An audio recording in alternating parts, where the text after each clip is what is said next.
खुलुमबाय बड'लेण्ड निउज 24 आव नोंथांमोनखौ बरायबाय। कामरुप जिल्लानि सिङाव थानाय रङिया के गुवाहाटी गामिनि बिफा मनेश्वर बर' आरो बिमा रश्मि बर'नि फिसाज्ला प्रान्तिक बर'आ देग्लाय HSLC आनजाद 2022 आव 88 जौखोन्दो गासै 529 नम्बर मोनना आरो बर' आयदायाव 100 नम्बर लानानै मोजाङैनो उथ्रिसारनो हाना ओनसोलनाङै गोजोनलाय लाबोनो हादों।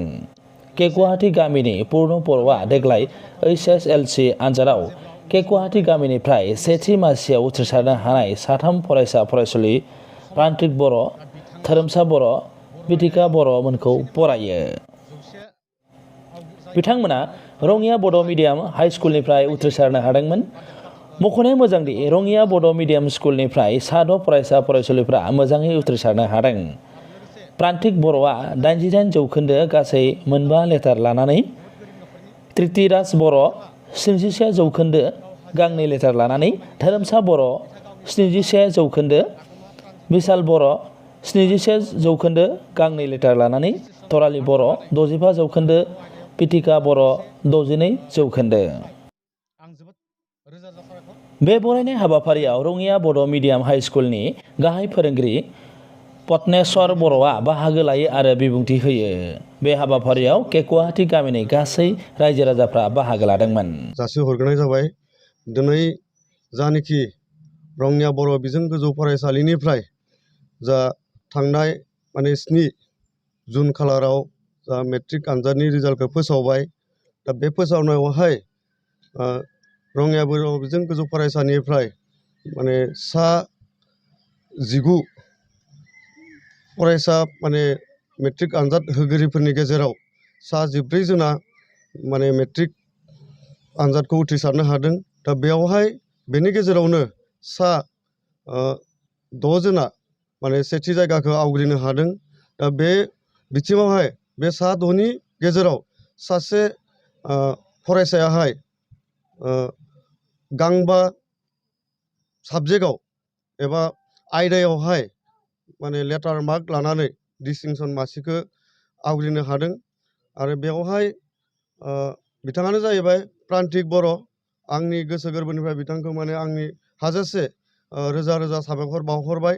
बे बिथिङावहाय दिनै बे हालामनि के गुवाहाटी 3 नम्बर हालामनि पूर्ण बर' बिथाङा बिथांनिसिम गांसे बराय आर'नाइ बरायनो थाखाय लादों।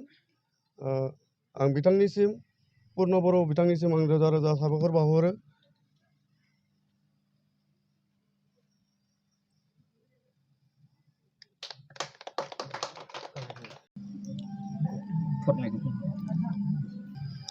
आङो दिनै जा रिजाल्टखौ मिन्थिनो मोन्दों, बेयाव आं जोबोद गोजोननाय मोन्दों। आरो आङो उन्दैनिफ्रायनो जोबोद फरायनायाव गोसो गुदुंमोन आरो जेतियालागै मेट्रिक एग्जामालागै मोजाङै फरायबोदोंमोन। आं बांसिन करि 8 घन्टा 10 घन्टासो फरायोमोन आरो स्निसो समायाव। आरो आं नैखौ सोंनो नागिरो फरायसा नोंथां, नैबे दिनैसिमहालागै जों जोनोमनिफ्राय आं बर' आयदायाव 100नि मादाव 100 जायगा आवग्रिनो हानायखौ नुवाखैमोन। नोंथाङा बोरै आवग्रिनो हाखो आरो सोरनि हेफाजाब मोननानै? बे आं हारसिंल' नाजानाय नङा। सार मेडाम, ओमफ्राय आइ आफा आरो गामिनि मददावबो मोननो हादों। आरो आङो बर' आयदाखौ जोबोद मोजां मोनोमोन। ओमफ्राय आङो जा कुइसन एन्सार्स टटेलि मुखस्थ' खालामजोबदोंमोन। मोनसेबो अपसन जिखुनु जाया गारलाङाखैमोन आरो बेनि खारनै आङो परिक्षा एग्जामा जोबखांनायनि उनाव आङो 100 मार्क्स थागोन होननानै आसा खालामदोंमोन आरो।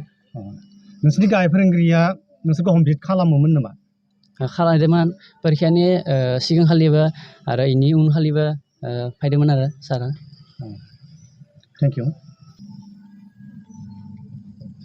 आच्चा नोंथां, दादै आं सोमोन्दोआव बिब्दि जायो।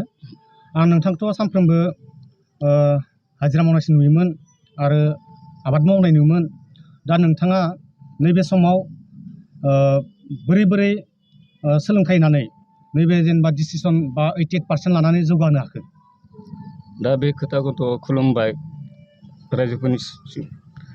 आं ओरैबायदि सानदों गथ'खौ गासै साबजेक्टआवनो लेटार लाखिजोबनो बा डिस्टिंसन लाखिनो खिन्थु मोनसे फेलनि गोनां दुखु नाङो आरो थेवबो नाजानानै माबाबाय बेफोर जाबाय सारफोरनि दैदेननाय रायजोनि थुलुंगायाव आनजादखौ जौगानो हाबाय बेनिखायनो साबायखर आरो माबाफोर सानो नामा बेखौथ' आं गथ'आ ओरैनो फिसा फिसा मायबा मावनानै माबानो सोलोंनानै एक्सपिरियेन्स दंखायो जाबायदि टेकनिकेल लाइन माबा बेफोरखौथ' फोरोङाखै आं खुनु माबाबो होआखै थेवबो रोंना दंखायो गावनो हारसिंनो सोलोंनानै दा साइन्सआव फोरोंहोनो बाय नाजादों आरो आं नाजानायनि उनाव जि हायार सेकेन्डारि पास जायो बेनि उनाव मा जासै गथ'खौ आं जि लामायाव लांनो हायो बेखौनो सिन्था खालामनानै दङ आरो आफा इसोर बोराइ बाथौनि सेराव गोजौ फरायसालिनिफ्राय बर' बिजोंनि फरायसालिनिफ्राय नाजानाय थायोब्ला मोजां फिथाइ खालामनो हायो बेनि प्रान्तिक बर'आ